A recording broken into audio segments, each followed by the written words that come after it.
In the deep recesses of the human psyche, there lives an ancient urge, not merely to escape, but to dissolve, to vanish into the vast unconscious from which we first emerged. To disappear completely is not, in its truest sense, an act of physical evasion. It is a symbolic journey toward individuation, a shedding of false identities and imposed masks. When the ego feels cornered by the pressures of society, relationships, and its own inner contradictions, it dreams of anonymity, of retreating into a hidden dimension where no one, not even the self it has outgrown, can follow. In this lecture, we will explore what it truly means to disappear, not as fugitives from life, but as seekers of transformation, dissolving into our authentic essence and re-emerging beyond recognition to the old world. The disappearance of the self is not a flight from life, but a descent into the unconscious, where the masks of the persona are stripped away. When we speak of disappearance, most people imagine escape from the physical realm, leaving behind family, career, possessions, and all that ties them to the world. Yet, in the deeper symbolic sense, disappearance is a psychic event, a withdrawal of energy from the outward masks that the individual wears to survive in society. The persona, that carefully crafted face shown to the world, is necessary for social existence, but it is not the essence of who we are. Beneath it lies the unconscious, vast, primal, and timeless, waiting for the moment when the individual no longer finds nourishment in external roles and begins to turn inward. This turning inward is rarely comfortable, for it feels like death. To let the persona fall away is to strip oneself of recognition, admiration, and the fragile identity built upon the gaze of others. Yet this death of the false self is the very precondition for authentic rebirth. The psyche holds within it a great tension. On one side, the ego craves security, continuity, and the validation of its place in the world. On the other, the unconscious longs for wholeness, for a return to origins, for the dissolution of the rigid forms that bind it. When an individual reaches the threshold of disappearance, it is often because the tension has grown unbearable. The persona no longer sustains life. It becomes a hollow mask, a brittle structure collapsing under the weight of its own falsity. In this collapse, the individual may feel the compulsion to vanish, to abandon the stage entirely. Yet the deeper meaning of this urge is not to annihilate oneself, but to allow the unconscious to engulf the old identity, to strip away the borrowed costumes and reveal the naked psyche beneath. The descent into the unconscious is not a gentle process. It comes often through crisis, through the unraveling of what was once considered stable. A career may suddenly feel meaningless, a relationship suffocating, the social image unbearable. These experiences provoke in the soul the archetypal motif of death and rebirth. To disappear completely is to undergo symbolic death, the dying of the persona, and the surrender of the ego's illusion of permanence. This death terrifies the ego, for it sees only emptiness where identity dissolves. Yet to the unconscious, it is liberation, a return to the primal waters of the self, where the fragments of the soul may be gathered and made whole again. When the masks fall away, what emerges first is often shadow. That which has been denied, repressed, or concealed beneath the persona comes rushing forward. To disappear into the unconscious is to confront these shadows, the rejected desires, the unacknowledged fears, the traits disowned in the quest to appear acceptable to society. This confrontation is unavoidable, for only by facing the shadow can the false scaffolding of identity be dismantled. Many resist this stage, fearing the darkness within. Yet it is precisely in that darkness that authenticity begins to form.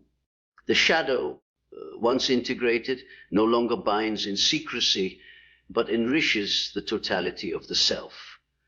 The disappearance, therefore, is not into nothingness, but into a fuller vision of what one has always been, hidden beneath layers of denial and performance.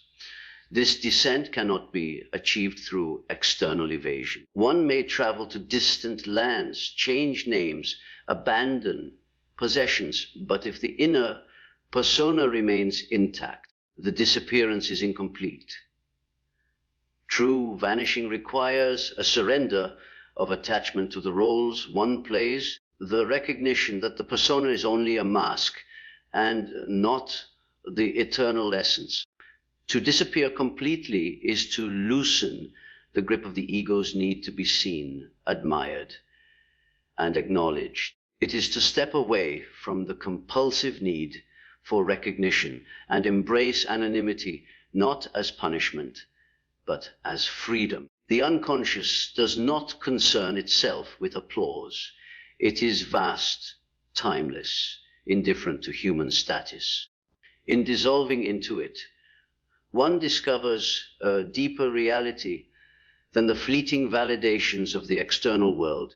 As the individual sinks deeper into the unconscious, symbols begin to arise. Dreams, visions, intuitions, these become guides in the dark terrain. In myths, the hero who descends into the underworld always receives aid in the form of symbols, talismans, or guides. The same occurs in the psychic disappearance. The unconscious presents archetypal images that help the ego relinquish its attachments and open itself to transformation. These may appear terrifying or bewildering, yet each holds meaning. The descent strips the self bare, but it also offers the possibility of integration with the larger self, the archetype of wholeness that dwells in every psyche. To vanish is, paradoxically, to come closer to what is eternal and indestructible within. The masks of the persona are many. Some are shaped by culture, others by family expectations, still others by the ego's own striving for superiority. They are useful, but they are not real in the deepest sense. To strip them away is to endure nakedness, vulnerability, and the shattering of illusions. Yet this stripping is necessary if one is to descend fully. The persona cannot enter the unconscious. It must be abandoned at the threshold, like garments left behind before entering sacred waters. Only then can the psyche begin the journey unburdened by pretense. Only then can disappearance occur in truth. In this disappearance, the ego does not cease to exist, but it loses its dominance. It becomes relativized, placed in service of the deeper self. This is the essential mystery of individuation. The ego, once the tyrant of consciousness, becomes a servant of the whole. To vanish is to let the ego's tyranny collapse, to allow the unconscious to reshape the psyche into a more balanced and authentic form. The persona is gone, the shadow integrated, and the self emerges as the center. What has disappeared is not life itself, but the false layers that obscured its true nature. Many fear this process because they mistake it for annihilation. To disappear seems like death without return. Yet the unconscious holds within it not only darkness, but also creativity, renewal, and infinite potential. When the masks fall and the ego surrenders, what remains is not emptiness, but fullness. The unconscious, like the depths of the ocean, contains the forgotten treasures of the soul. In disappearing, one plunges into those depths, discovering resources and truths that were invisible on the surface.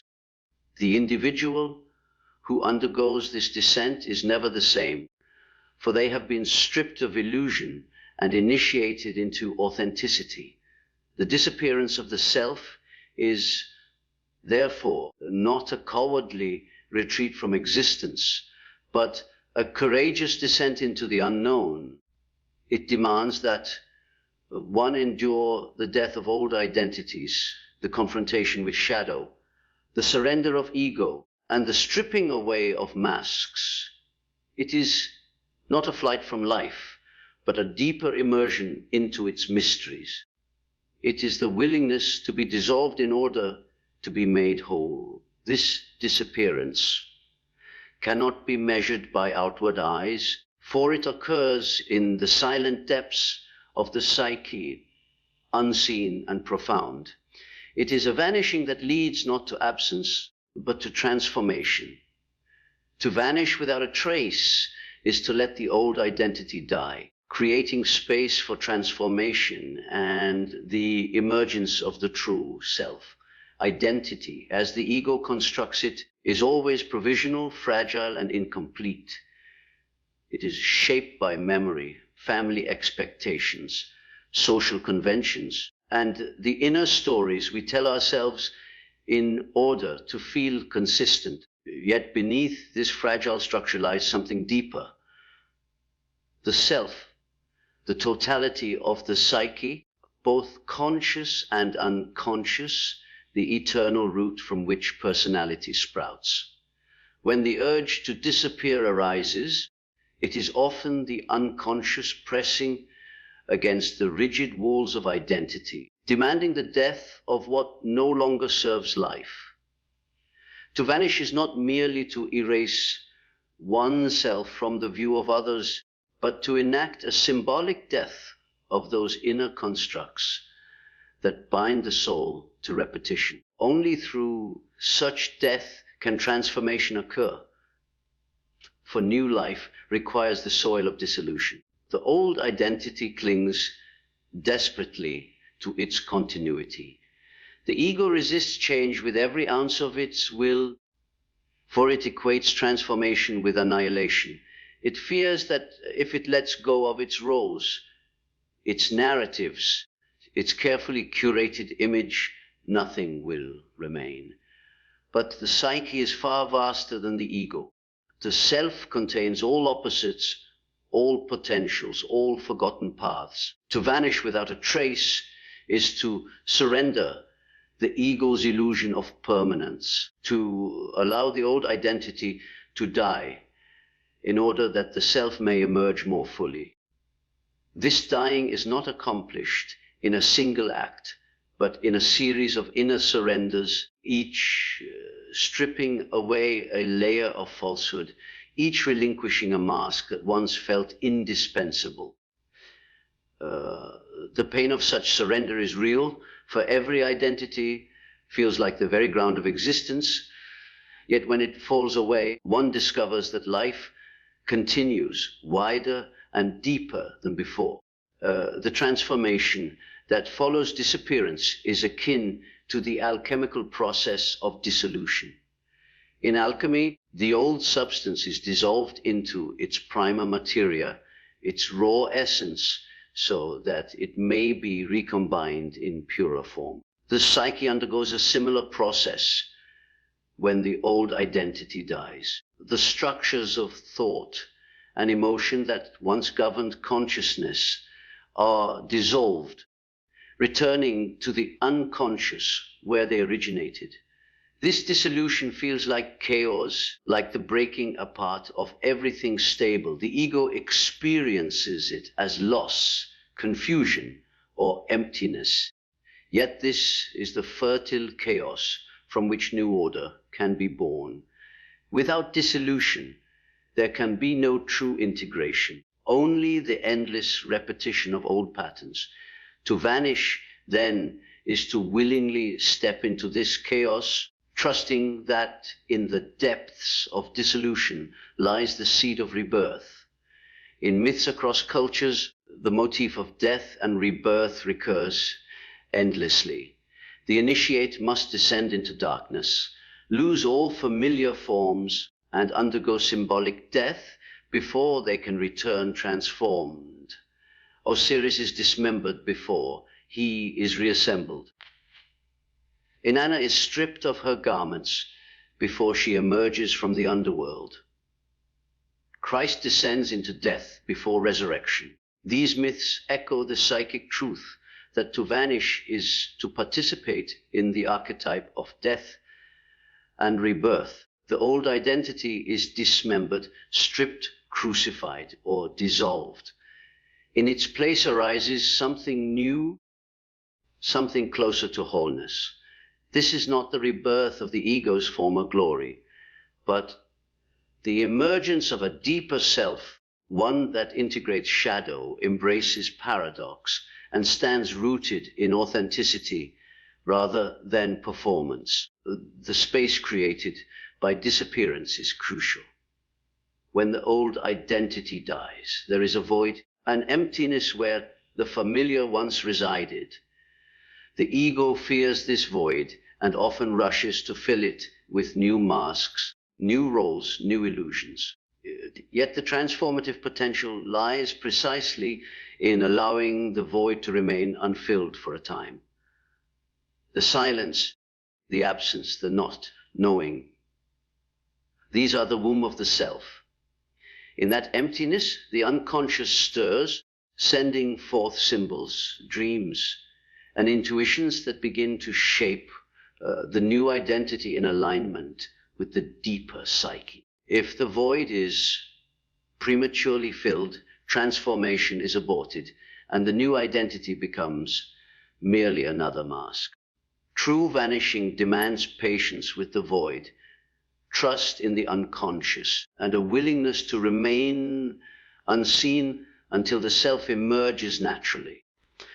The emergence of the true self is not dramatic in the sense of outward recognition. It is not the triumphant unveiling of a new persona before the crowd.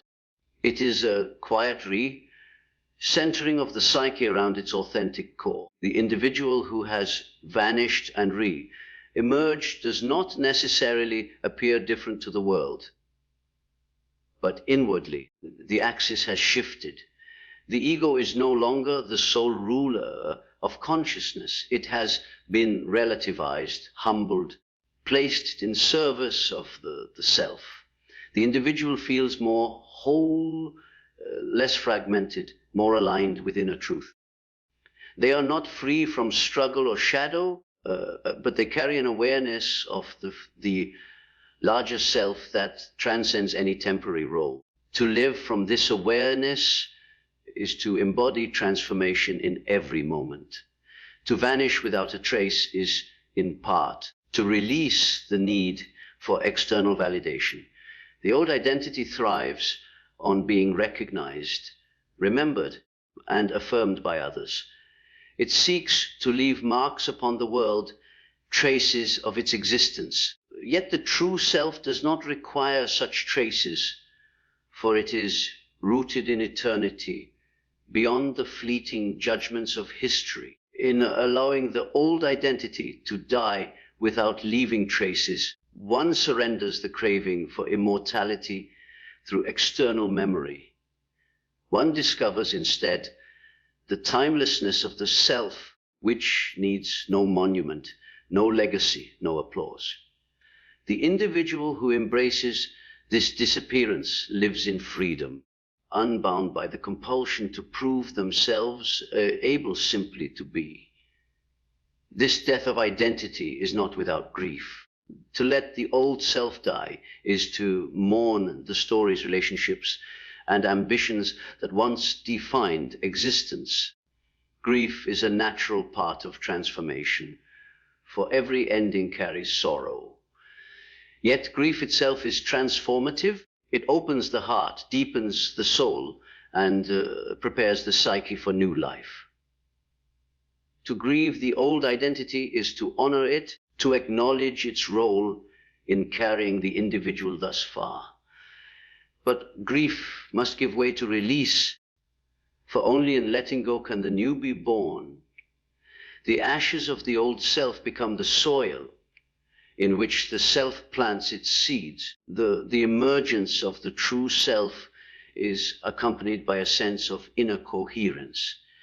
Whereas the old identity was fragmented, pulled in different directions by conflicting desires and social pressures, the self unites opposites. It embraces both light and shadow, both conscious and unconscious, both masculine and feminine energies. It does not deny the contradictions, but holds them in tension, recognizing that wholeness is not uniformity, but integration. The individual who has disappeared and re-emerged carries this coherence within, a calm center that persists even amidst outer chaos. They are no longer enslaved by the opinions of others or the compulsions of the ego. They live from the depths, anchored in authenticity. This process is not accomplished once and for all. The death of identity and the emergence of the self recur throughout life in cycles. Each time an old role becomes too confining, each time the ego hardens into rigidity, the unconscious stirs again, pressing for transformation. The individual is called to vanish once more, to let another identity die, to create new space for the self to emerge in fuller form. This cyclical process continues until death, for individuation is never complete. Life itself is a series of vanishings and emergings, each drawing the individual closer to the wholeness of the self. To vanish without a trace, then, is a profound act of trust. It is to trust that the psyche is larger than the ego, that death leads to rebirth, that the self will emerge from the void. It is to trust that transformation requires space, silence, and surrender. It is to allow the old identity to fall away without clinging, to endure the grief without resistance, to wait in the emptiness until the new life stirs. This trust is not blind, but rooted in the archetypal patterns that govern the psyche. Myths, dreams, and symbols affirm that disappearance leads to transformation, that death is the gateway to rebirth, that the self emerges when the ego lets go. The individual who undergoes this disappearance may find themselves unrecognizable to their former self. The values, desires, and attachments that once defined them may no longer hold sway. They may feel as though they have been reborn into a new existence, carrying a sense of depth and authenticity unknown before. Outwardly, they may continue in familiar roles, but inwardly, they are transformed. They live from the self, no longer bound by the traces of the old identity. Their very presence carries a quiet power, a radiance born not of performance, but of authenticity. The act of being found symbolizes liberation from collective expectations, a rebirth into individuation beyond society's gaze. The human being is born into a network of expectations long before consciousness awakens to its own freedom. Parents, teachers, peers, and the culture itself all project roles upon the individual, demanding conformity to certain standards of behavior, belief, and success. These expectations form the foundation of the persona, that socially adapted mask, which allows the ego to function in community. The persona is necessary for survival, for without it, one could not navigate the collective world. Yet the danger lies in confusing this mask with the true self. Over time, the individual may come to believe that they are nothing more than the sum of these external demands. In such a state, life becomes a performance staged for the gaze of others, a ceaseless effort to be found, seen, recognized, and affirmed by society. To be unfound is to step outside of this performance, to cease seeking validation in the eyes of others. It is not a rejection of relationship itself, but of the compulsive need to be defined by external recognition. The liberation lies in turning the gaze inward, toward the unconscious and the self, rather than outward toward the collective. When one allows themselves to disappear from the radar of societal expectations, they enter the liminal space of individuation. Here, the soul is no longer bound by the scripts written by family or culture, but begins to listen to the inner voice that rises from the depths. This voice is often faint at first, for it has long been drowned out by the noise of the collective. Yet, in the silence of being unfound, it grows stronger, guiding the individual toward authenticity. The rebirth that follows. Disappearance is not a dramatic revolution visible to the masses, but an intimate realignment of the psyche. To society, the individual may still appear to occupy the same role as parent, worker, citizen, friend, yet inwardly, the center of gravity has shifted. They no longer live to please or to perform, but to embody the truth of their own being. This is the essence of individuation, the process by which one becomes who they truly are, distinct from the collective, yet still connected to it in a more authentic way. To be unfound is to refuse to be reduced to a mere function within the social order. It is to assert the mystery of the self against the flattening gaze of the collective. The gaze of society is relentless. It demands that one succeed, that one conform, that one play the role assigned without deviation. Even rebellion, when visible, is quickly assimilated into the collective as another role, another identity to be categorized and controlled. To be unfound, therefore, requires something deeper than rebellion. It requires invisibility. It requires stepping outside of the collective gaze so completely that one no longer plays the game of recognition at all. This invisibility is not physical disappearance, but psychic withdrawal. The individual ceases to orient their life around being seen, known, or validated by others. They live from within, guided by symbols, dreams, and the self, rather than by the shifting judgments of the crowd. The liberation from collective expectations is not easy, for these expectations are internalized deeply. From childhood, the individual is conditioned to equate worth with performance, love with obedience, belonging with conformity. To undo these patterns requires courage, for it feels like stepping into exile. One fears rejection, abandonment, and insignificance. Yet paradoxically, it is only by risking these that one discovers true significance, the significance rooted not in external approval, but in inner authenticity. The exile from the collective becomes a pilgrimage into the self. What seemed like disappearance becomes discovery. What seemed like exile becomes homecoming. The symbolism of rebirth is central here. To be unfound is to die to the old self that was enslaved to collective demands. This death may manifest as the collapse of ambition, the failure of relationships built on performance, or the disillusionment with cultural ideals. It feels like loss, yet it is the gateway to rebirth. In the ashes of the old identity, the self begins to stir. Dreams bring forth images of new life, of growth, of transformation. Synchronicities guide the individual toward unexpected paths.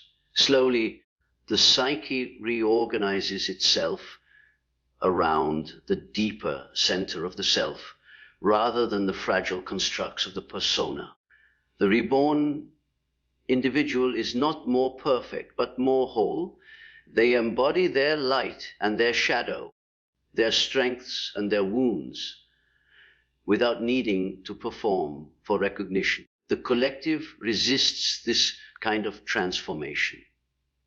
A person who no longer seeks validation, who no longer conforms blindly, is unsettling to the social order. They cannot be controlled by praise or shame. They cannot be manipulated by the threat of exclusion. Their freedom exposes the artificiality of the collective masks worn by others. Thus, the individuated person often appears strange, eccentric, or even threatening to those still bound by the collective gaze. Yet their very existence becomes a symbol of possibility. They show that it is possible to live unfound, to live authentically, to be reborn beyond the suffocating expectations of the crowd. This rebirth is not isolation. To individuate does not mean to sever all ties with others, but to enter relationship from a different place. Instead of performing a role to be accepted, one offers authentic presence. Instead of demanding validation, one gives and receives freely. The individuated person contributes to the collective, but not as a servant of its unconscious demands. They contribute from the fullness of their self, bringing originality, creativity, and truth. In this way, the act of being unfound paradoxically enriches the collective. For only when individuals free themselves from blind conformity can society evolve, receiving the gifts of authentic souls who no longer fear invisibility. The liberation of being unfound also transforms the experience of time.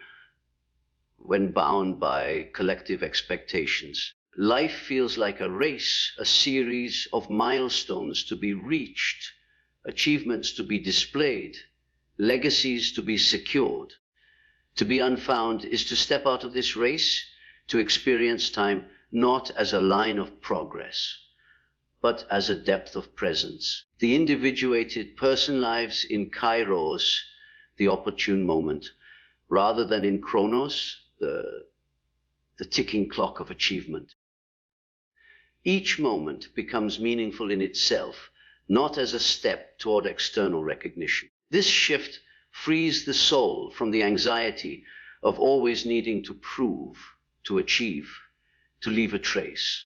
It allows for the savoring of existence, the contemplation of symbols, the exploration of the unconscious. The act of being unfound then is not nihilistic but creative. It does not mean disappearing into nothingness, but disappearing from falsehood in order to reappear in truth. It is liberation from the gaze of others so that one may encounter the gaze of the self. It is the rebirth into a deeper life, one guided by inner symbols rather than outer applause. It is the embodiment of individuation, the process by which the individual becomes whole. This wholeness does not abolish the collective, but transcends it, standing apart even while remaining within. To be unfound is to live as a mystery in the midst of the ordinary, a being rooted in depths invisible to the world's gaze. The archetype of the unfound one appears in many traditions. The hermit who withdraws into solitude, the mystic who vanishes into God, the artist who creates unseen, the sage who speaks truths ignored by the masses. All embody the same motive. Their power lies precisely in their refusal to be defined by collective expectations. They disappear from the gaze of the crowd, and in doing so, they become vessels of deeper wisdom. Their disappearance is not loss, but gift, for it opens the space where the self can emerge. The path of individuation always carries this motif of disappearance. One must at some point vanish from the collective map, cease to orient by the landmarks of success and approval, and enter the wilderness of the psyche. In that wilderness, one is unfound by others, but found by oneself. The liberation is profound, for it means no longer living in bondage to what others think. It means embodying the truth of one's being, regardless of whether it is recognized or celebrated. It means living for authenticity rather than applause. The rebirth into individuation is, therefore, the ultimate act of freedom. It is freedom from the tyranny of the collective, freedom from the compulsion to leave a trace, freedom from the anxiety of being seen. It is freedom to live in alignment with the self, to embrace the mystery of existence without needing to justify it to others. To be unfound is to stand alone, yet not in loneliness, for the self is a vast company, encompassing the totality of the psyche and its archetypal depths. This inner company sustains the individuated person, even when the collective fails to understand them. In this way, disappearance becomes revelation. To the world, one may seem hidden, invisible, unfound. But to the soul, one has never been more present, more alive, more whole. The liberation from collective expectations is the gateway to authenticity, and authenticity is the truest form of presence. The individual who has vanished from society's gaze has appeared to themselves, and in that appearing, they embody the mystery of individuation, the rebirth into the depths of the self.